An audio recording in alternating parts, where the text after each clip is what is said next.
8 দিন হাসপাতালের লাইসেন্স বাতিলের সিদ্ধান্তের সমালোচনা করেছেন গাইনি বিশেষজ্ঞ চিকিৎসক ডক্টর মাহমুদা মিতু। 11 জন রাতে ফেসবুকে দেওয়া এক পোস্টে তিনি বলেন, রাজনৈতিক পরিচয় নয়, একজন চিকিৎসক হিসেবে দীর্ঘ অভিজ্ঞতা থেকেই তিনি এই মন্তব্য করেছেন। ডক্টর মিতু দাবি করেন, নিম্নবিত্ত ও নিম্ন মধ্যবিত্ত মানুষের জন্য 8 দিন হাসপাতাল দীর্ঘদিন ধরে একটি নির্ভরতার জায়গা। কম খরচে চিকিৎসা, স্বাভাবিক প্রসব, আইসিইউ ও এনআইসিইউ সুবিধাসহ নানা সেবার কারণে প্রতিষ্ঠানটি গুরুত্বপূর্ণ ভূমিকা পালন করছে।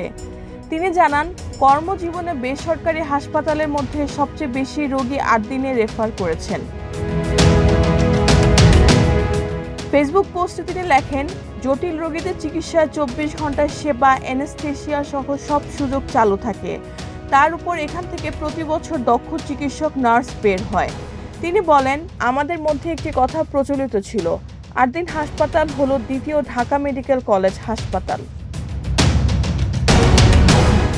সম্প্রতি হাসপাতালটিতে 6 শিশুর মৃত্যুর ঘটনায় শোক প্রকাশ করে তিনি বলেন, দায়ীদের শাস্তি হতে পারে, তবে হাসপাতালের লাইসেন্স বাতিল সম্পূর্ণ অযৌক্তিক।